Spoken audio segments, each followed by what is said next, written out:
굿모닝 여러분. 눈곱 달고 책 읽는 엄마 조민경입니다.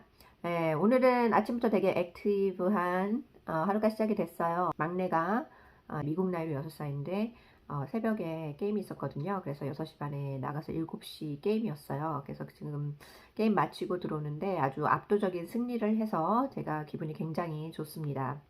데일 카네기의 인간관계론 3부 6장 The Safety Valve in Handling Complaints, 불만을 다루는 데 있어서 안전 밸브라는 제목으로 내용을 봤습니다. 보통 사람들이 이제 상대방이 내가 원하는 방식으로 상대방을 설득하고자 할 때 보통 본인이 말을 많이 하잖아요. 그쵸? 그런데 그러면 안 된다는 거예요. 상대방의 얘기를 먼저 들어줘야 된다는 거죠. 그런데 중요한 거는 상대방이 말하는 점에 있어서 동의하지 않는 부분이 있을 경우 우리가 쉽게 끼어들거나 말을 막는 경우가 있을 수 있는데 절대 그러면 안 된다는 겁니다. 그건 굉장히 위험한 거예요. 왜냐? 상대방은 아직도 지금 표현하고 싶은 아이디어들이 굉장히 많이 있는데 그걸 중간에 잘라버리면 안 되는 거죠. 비즈니스 할 때도 마찬가지예요. 미국에서 가장 큰 그런 유명한 자동차 회사에서 그 자동차 안에 들어가는 패브릭 있잖아요. 섬유 샘플을 세 개의 공급업체로부터 샘플을 받고 그 중에서 이제 최종 결정을 해야 되는 상황이었어요. 그래서 이 공급업체 중에 한 회사에 있던 미스터 R이 이분이 고객 회사의 임원들을 대상으로 마지막 프로포즈를 해야 되는데 이제 그 고객 회사의 뭐 구매부, 섬유 엔지니어, 이사, 영업이사 그리고 사장님 등을 다 모시고 그날 아침에 이제 마지막 프로포즈를 해야 됐어요. 그런데 RC가 그 후두염이 생긴 거예요. 그래서 아침부터 목이 잠겨서 말을 하나도 못했다는 거예요. 그래서 말을 하려고 그러면은 그냥 끼익 소리밖에 안 나왔다는 거죠. 그래서 그 고객 회사의 임원들한테 글로 썼답니다. 제가 지금 말을 하려고 그러는데 전혀 목소리를 낼 수가 없네요.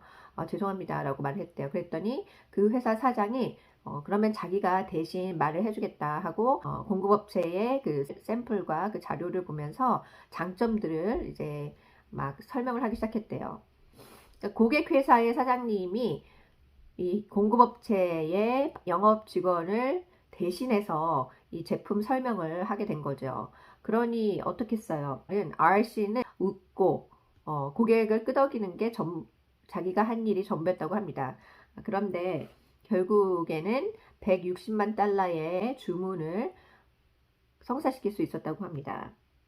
만약에 이 사람이 자기가 프레젠테이션을 했다라면은 아마 이 계약권을 못 땄을 수도 있을 거라고 말을 했어요. 왜냐, 그 사람이 프로포지션에 대해서 제대로 이해를 하지 못했는데 그 사장님이 설명하는 것을 듣고 이런 식으로 접근을 하시고 싶었구나 라는 것을 깨닫고 사장님이 하게 된 게 정말 천만다행이다 라고 생각이 들었다는 것입니다. 그 상대방이 오히려 그 어떤 문제에 대해서 더 잘 인식을 하고 원하는 것을 알고 있었기 때문에 그 관점에서 고객사의 사장이 직접 설명함으로써 훨씬 더 효과적인 발표가 될 수 있었다는 거죠. 필라델피아에 어떤 전기 회사가 있었어요. 근데 그 당시 아주 오래전 얘기라 전기가 상대적으로 새로운 개념이었습니다. 그래서 어떤 인스펙션의 일환으로 어떤 시골을 방문하게 됐는데 펜실베니아에 있는 더치팜이라고 한 시골 지역을 방문하게 되었는데 이곳은 그래도 좀 부유한 사람들이 살고 있는 곳이었어요. 그런데 놀랍게도 전기를 거의 사용하지 않고 있는 거예요. 그래서 지역 담당자한테 왜 사람들이 전기를 쓰지 않느냐라고 질문을 했더니 그 담당자 제가 진짜 전기를 팔려고 굉장히 노력을 많이 했는데 이 지역은 정말 힘듭니다. 희망이 없어요. 노력을 얼마나 했는지 모릅니다. 라고 설명을 한 거예요. 미스터 웹 씨가 자기가 직접 시도를 한번 해보고 싶었어요. 그래서 이 지역 주민 중 한 명이 미시스 조컨브러드 집에 가서 이 지역 담당자랑 같이 문을 두드렸대요. 노크를 했는데 주인분이 나오시더니 그 지역 담당자랑 자기의 얼굴을 딱 보더니 문을 꽝 닫아버렸다는 거예요. 코앞에서. 웹 씨가 계속 또 문을 두드리면서 얘기를 했다라고 합니다.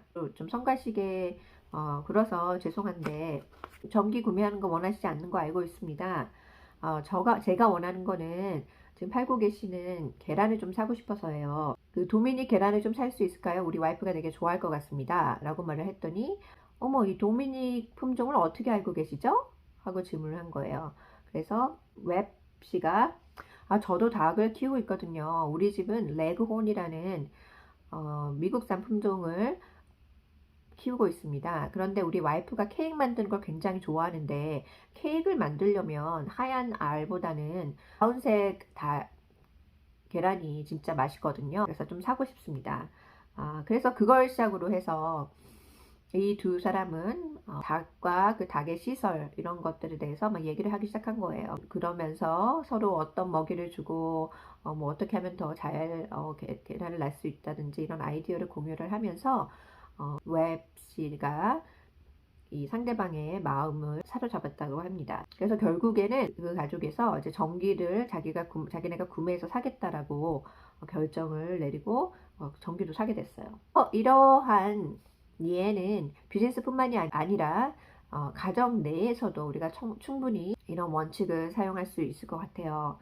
저랑 굉장히 유사한 그런 사례를 이 책에서 봤는데 데일 카네기의 교육기관에서 수업을 듣고 있는 바바라 윌슨이라는 분이 있어요. 이분의 딸이 로리인데 로리는 굉장히 성격이 조용하고 좀 항상 이렇게 자만심이 있는 그런 아이였대요. 근데 어느 날부터 말을 듣지 않기 시작했다는 겁니다. 그래서 몇 번이나 엄마가 계속 달래도 보고 위협도 해보고 계속 꾸지람을 했죠.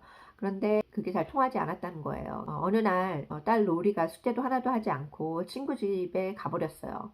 그래서 친구 집에서 돌아왔을 때 엄마가 평소 같았으면 막 호통을 치고 화를 내셨을 텐데 진이 빠져서 너 도대체 왜 그러니? 라고 물어봤더니 딸이 엄마는 항상 나 혼내려고만 하고 나보고 이거 해라 저거 해라 뭐 시키기만 하지 전혀 내 말을 들어주지 않는다 라고 말을 한 거예요. 그때서야 엄마 바바라는 깨달은 거죠. 얘가 원하는 거는 자기의 말을 들어줄 수 있는 친구가 필요했구나. 그걸 깨닫고 그 다음부터 딸에 대한 그런 태도를 바꾸기로 했답니다. 그래서 그 이후에 엄마와 딸의 사이가 엄청 개선이 돼서 서로 많은 얘기를 주고받는 관계가 된다라고 했는데 저도 제 딸하고 이런 문제가 좀 많았거든요. 특히 1학년, 2학년 때 제가 너무 그때는 욕심이 많아서 그랬던 것 같은데 팬데믹도 겹쳐서 제가 집에서 지켜보니까 더 마음에 안 드는 점이 더 보인 거예요. 특히 숙제할 때 못하고 막 그런 거 있으면은 너무 화가 나서 딸을 많이 이렇게 혼내고 그랬는데 그래서 굉장히 관계가 악화가 되었었거든요. 그런데 제가 그 팬데믹이 이제 끝나가면서 제가 느끼기에 이건 이러면 안 돼. 내가 바뀌어야지라는 생각에 바꾸고 딸을 더 수용하고 그때마다 안아주고 이렇게 사랑한다라고 말을 계속하면서 우리 관계가 되게 많이 좋아졌어요. 그래서 줄리아가 지금 뭐 여전히 이렇게 말을 많이 하는 아이는 아니어서 많은 얘기를 하진 않지만 그래도 관계가 훨씬 우호적이어서 지금은 많은 얘기를 나누고 또 굉장히 행복한 딸이 됐습니다. 만약에 여러분이 친구들을 대할 때도 야 너보다 내가 더 잘났어. 내가 더 우월해. 내가 더 너보다 잘할 수 있어. 이런 걸 보여주면 적이 되는 거예요. 왜냐하면 여러분이 자기보다 잘하는 걸 보면은 그거에 대해서 질투를 한다든지 아니면 붕괴를 하거든요. 그런데 친구가 여러분보다 더 잘할 수 있게 내버려 두면 친구가 될 수 있다는 겁니다. 그래서 매사에 우리가 잘한 부분에 대해서는 항상 최소화하고 겸손해야지 진짜 사람들의 마음을 울릴 수가 있는 거예요. 제가 이 책을 읽으면서 좀 굉장히 마음에 찡하게 와닿은 게 100년 후면 우리는 모두 다 잊혀질 거다. 아무도 우리를 기억하지 못할 거다. 그러니까 지금부터 겸손하고 다른 사람의 얘기를 들어주자. 그리고 상대방이 얘기를 할 수 있도록 해주자. 그러면 어떻게 된다? 그러면 여러분은 친구가 많아질 것이고 더 행복한 삶을 살 수 있다는 것입니다. 자, 나이가 들면 들수록 진정한 친구를 만들기가 그렇게 쉽지 않잖아요, 여러분. 자신을 진정으로 격려해주고 이해해주는 친구 진짜 한 명만 있어도 저는 성공이라고 생각을 합니다. 여러분이 먼저 그 상대방이 여러분보다 잘할 수 있다는 것을 인정해주고 더 잘할 거다. 여러분의 친구들이 더 많아질 수 있다는 것입니다. 이거 좋은 말인 것 같아요. 오늘도 그런 노력을 해보면서 더 밝고 즐거운 내일을 위해 살아야겠어요. 그럼 여러분도 오늘 화이팅 하시고 내일 또 뵐게요. 안녕.